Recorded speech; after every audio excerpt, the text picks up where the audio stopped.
Recorded at 2023's Equip and HNA show in Louisville, Kentucky. Here's your host, TV personality and hardscapes contractor, Matt Blashaw. All right, so state your name, where you're from, name your company, and your title. All right. My name is Alex Fransen. I'm with W City Pools and Outdoor Living in Louisville, Kentucky. I'm a landscape contractor. Been in the industry about 26 years. My background's in turf and horticulture. So I kind of got into landscape construction 25 years ago after I started mowing grass, and we started getting into pools maybe 10 years ago. Dude, me and you are brothers from another mother. Yeah, I got to talk to you about pools because it's funny because I was, landscape exterior. I became a pool contractor. Yeah, so we got to talk about that. All right. Well, you don't look at how long you been doing this? Since I was 13. Since 13. So how old are you now? Just turned 40. Oh my gosh. So I was going to say, you don't look that old, man. This is all I know. Yeah. I mean, the industry beats us up a little bit. That's right. That's right. Got to use just for men on it. All right. So talk about our industry. All right. What are the challenges that you face in the industry? So like, for example, shortages, supply chain, employees, demands, expectations, regulations. So I can tell you through COVID, we really noticed the supply chain shortage. So what we did to mitigate some of that is we ended up buying another facility so that we could warehouse our own products.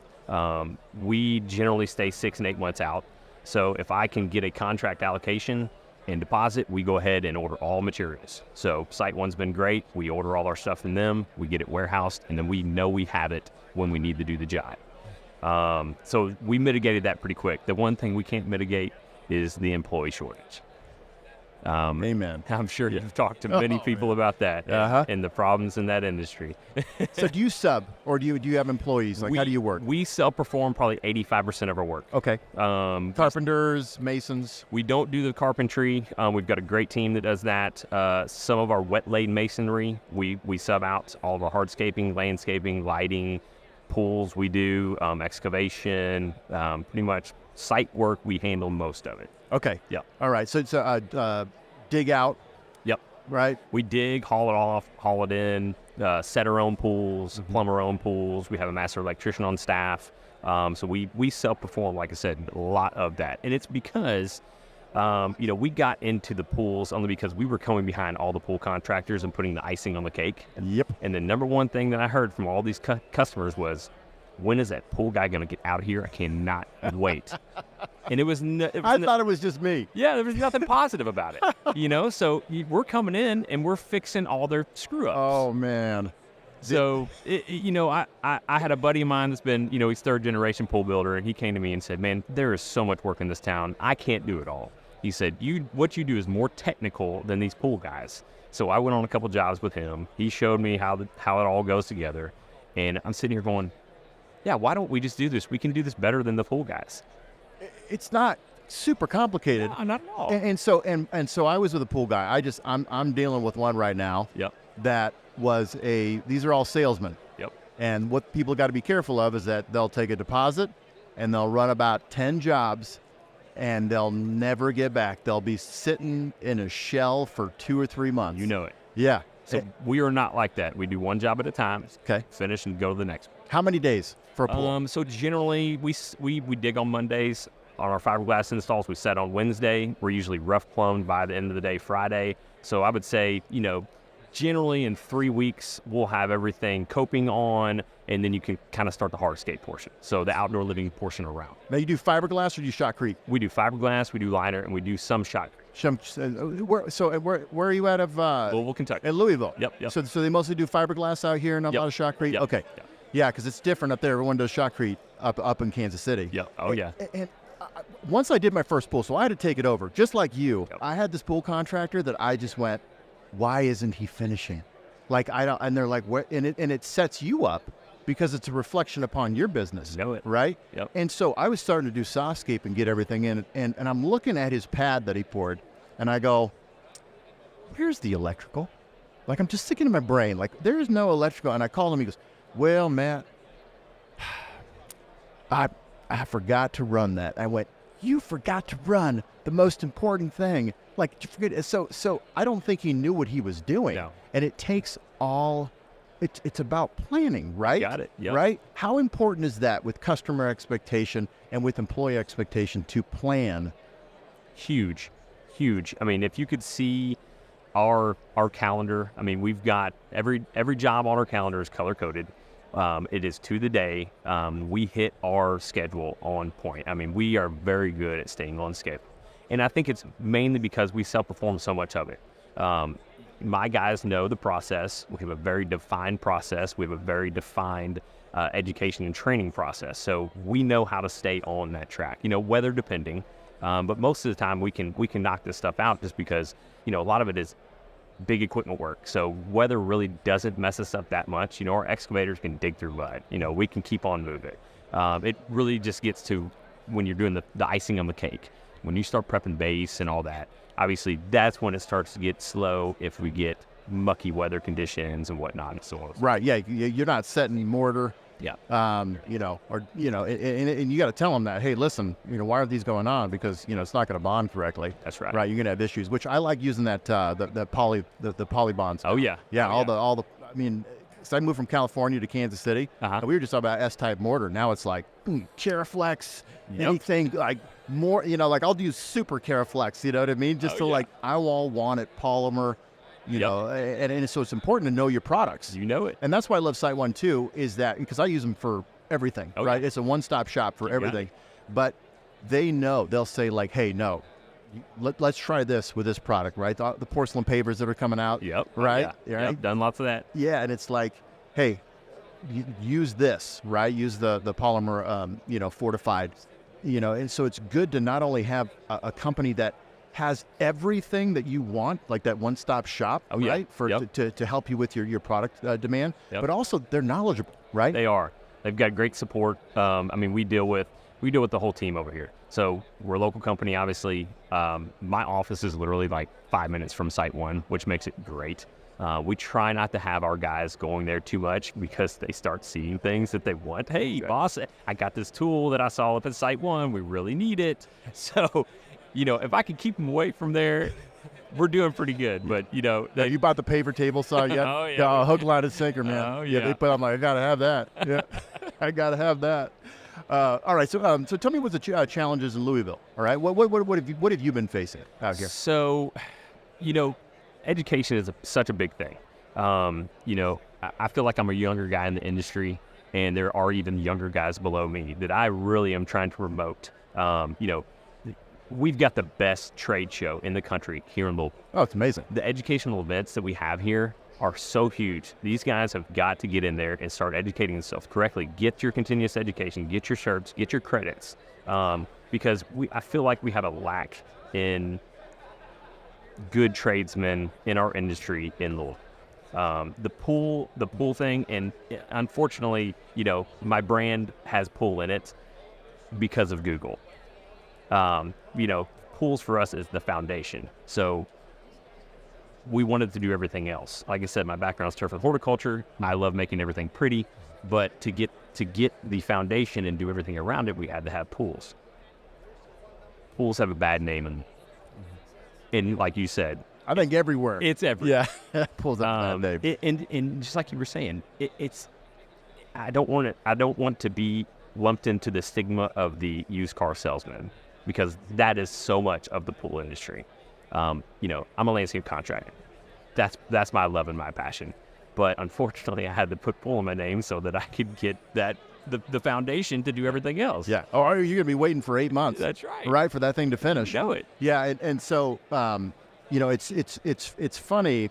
When you say that the landscape contractor are kind of evolving, right? Yeah. And that's what kind of evolved for me, is that I kind of got into pools. But what I tell clients, and how important is this? When I'm on a job, I'm on the job until it's done. Yep. Okay. Yep. And I know, like, when you're trying to sell, right? We're salesmen. Yeah. Right. Exactly. Yeah. What sets you apart? How important is that? I know for my business, that's really important for me. It's on. You will see a guy here every day, or as mostly possibly can, until we're done. How important is that? It's huge. It really is. I mean, if we are not actually doing, let's just say the masonry portion of the jobs, my foremen are in direct contact with that customer. If they're not on site that day, they have talked to them already that day. They have told the customer, this is the process we're at right now. This is what's going on.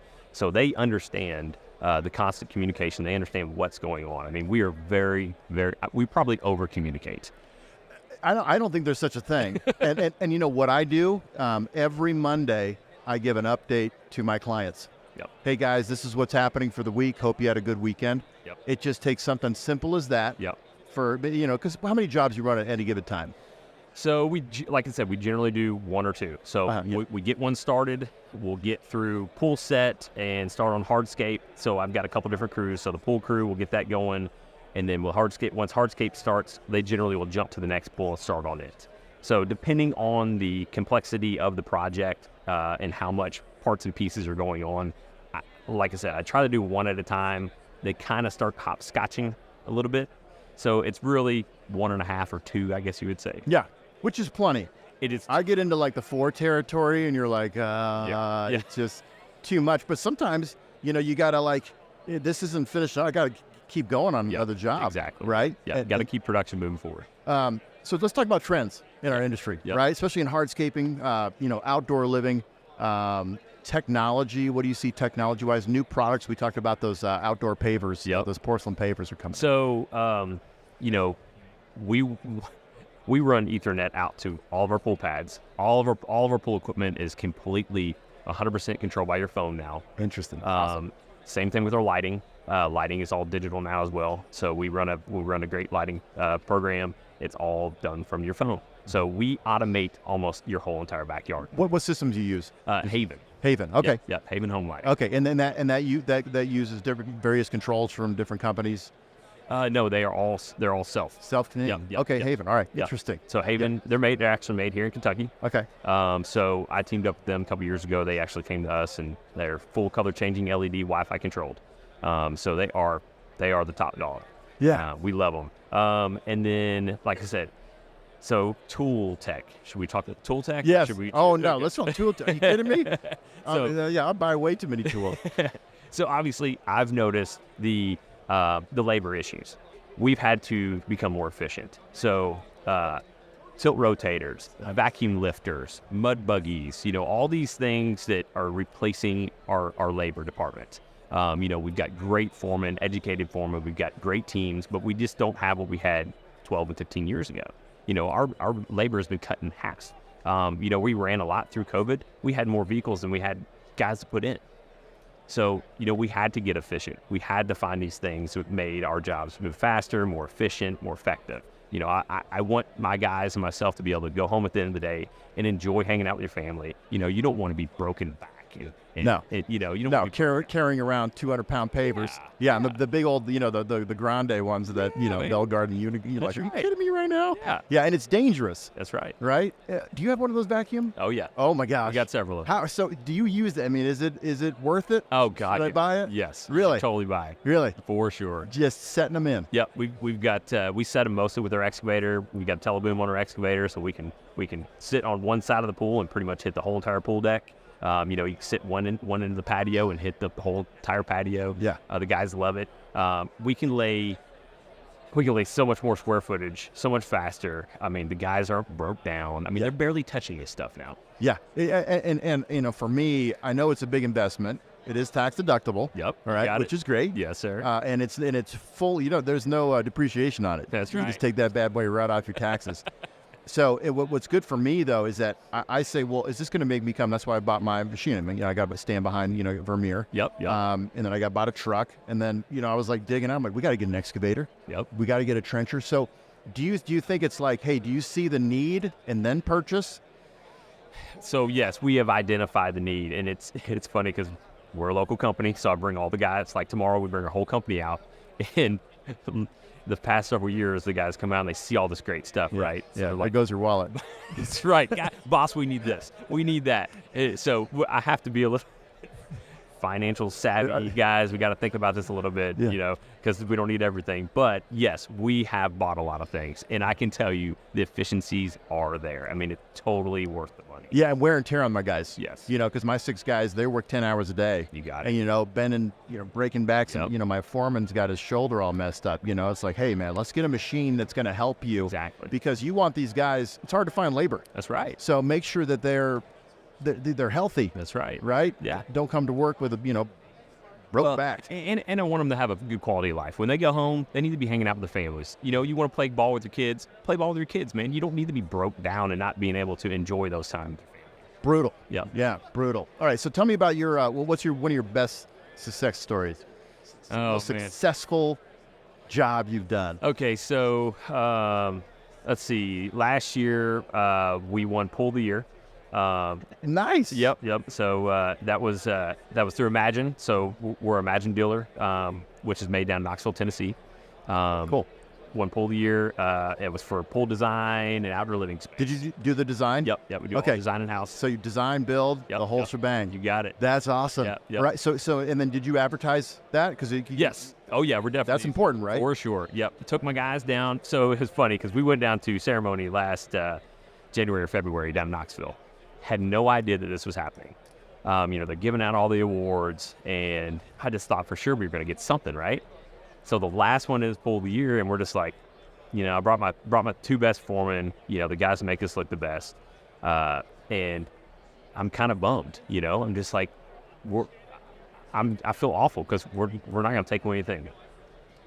And they stand up and they say, Pool of the Year, Derby City Pools and Outdoor Living. That's awesome. And it was the best thing ever. To see my guys. Did you cry? I almost cried, man. I really did. My guys were over the moon and still are, and they totally should be. I've got the best group of guys. Yeah, but you know, and that's what you want, right? You want your guys to feel pride. That's right. Pride in craftsmanship, pride with their work. Yeah, that's right. Right? That's right. And to be able to kind of showcase that and, you know, the validation behind it. Oh, yeah. Is absolutely incredible. You got it. Yeah. Congratulations. Yeah, thank you, man. Man, yeah, I need you to Kansas City. Come on. I need you to build my pool. Our customers, when we are done with the project, love us so much that they are asking our guys, hey, come over for the biggest party we're going to have this year. Come have drinks with us. You know, come hang out with the family. It's awesome. We have personal relationships with our customers now that I can't fathom these other companies having because of the negative publicity that I hear from them. You know, it's just and that comes with your communication. That's right. Right? Because you're communicating with them every day. Yep. And you're gaining that relationship. Yep. And that relationship, that's what keeps you guys, right? And that's what's going to give you client referrals. Yep. That's your best advertising. Oh, yeah. Right? For sure. That's awesome. That's awesome. So my biggest kind of, you know, misconception is, well, how much are those rocks going to cost? You know? Oh, yeah. Or how much is just a ton of rocks? Like, what is it going to cost? I'll take them down to the stone yard and be like, this is what a ton of that cobble costs. Oh, yeah. You know? Yep. Like something with the Mexican, you know, the cobble. Yep. That's Yep. like $700 a ton. Oh, yeah. Like, it can't cost this much. And not to mention, it takes you $100,000 worth of equipment to get it over there and set it all, right? Exactly. Right? You got liability insurance, right? Yeah. You got the insurance. I mean, they don't think, and that's what I was going to ask you about common, what do you want the public to know, right? The public to know about your industry and things that they don't necessarily see. So, I mean, what we do is not cheap. It is a craft. It is a trade. You know, most of your guys that are going to be more expensive or cost more than the next guy, there's a reason why. We understand our cost to do business. We understand our overheads. So another big common misconception is, you know, I always hear customers say, well, this guy's square footage. And I go, no. We don't do anything by square footage. You know, how can I compete on X company's square footage when their overheads and their costs are completely different than mine? So you have to do that educating with the customer, you know, on why we're more, why we have value, why the quality. You know, my guys are educated. I've spent a lot of money and time on my guys to be educated to do these things correctly. A really important. So education is huge. Yep. Yeah, right? Because clients are going to ask you, customers are going to ask you. You got to know. Yeah. You got to know everything. And Leonardo, I have a plaque above my door. It says Ancora and Park. All right, and it is a It's what Michael or Leonardo da Vinci said on his deathbed, and it means I'm still learning. So one of the greatest minds, the greatest geniuses of our time, when he was dying, said, "I'm still learning." Oh yeah. And you have to continue to learn in this industry. Don't close down and say, "I know everything," right? Like the old school. Yep. Be open, always learn. That's why it's a great place to come, to an event like this, to Hardscapes, or even go down to SiteOne if you don't know. That's right. All right. Those guys are so educated there that they're going to be able to tell you exactly and give you that knowledge, right? Yeah. This industry is evolving. It evolves every year. I'm fortunate enough that I've been coming here for 20 years, and I have seen the trends and everything change. I mean, these robotic mowers. I mean, come on, the battery operated stuff. I mean, this is just blowing up. I mean, I didn't see this 10 years ago. It wasn't here. Yeah. I mean, it's just amazing. Oh, it's going to make my Sundays so much better. I can finally watch my fantasy. I don't have to worry about going and mowing my lawn. I can just have a robot do it. Enjoy a cold one. All right. So one more thing is, like, what do you see for our industry over the next 10 years? What do you see the future? I see a lot of, I see it evolving. I've got a lot of colleagues and friends that are landscape contractors that are getting into more, a lot of guys are doing pools. There's a lot of landscape contractors doing pools now because they've noticed the same thing. They've heard the horror stories. They come in behind the pool companies. And a lot of times these pool companies are setting the next person up for failure. Elevations are wrong. They don't know how, they're just slapping stuff in. And it creates a lot of headache and more cost for the customer and for the contractor. So I really think that landscape contractors are going to start pushing more into other industries and doing more things in-house and kind of taking some of those things. But I love what you said about that because you have so much opportunity. Once you open that door to the client, you have so much opportunity because they're going to, I started getting into interiors because I moved from California to Kansas City and realized I can't do exteriors, year round. That's right. Right. And so I did remodels and I did, whole house stuff in California, but I went, let me open, that arm. Right. So that kind of opened it there because I have the carpenters and everything. Yeah. So it's like, be open and grow slowly. That's right. Right. Yep. Awesome, man. Great talking to you. Matt, thank you so much, Thanks brother. for stopping by, brother. Have a good one. All right, you too. Thanks for tuning in to Confessions of the Craft. Ensure you never miss an episode by subscribing to the podcast so you can be the first to hear new episodes and discover previous ones. Follow SiteOne on Facebook, X, formerly known as Twitter, Instagram, and LinkedIn for the latest trends and industry updates.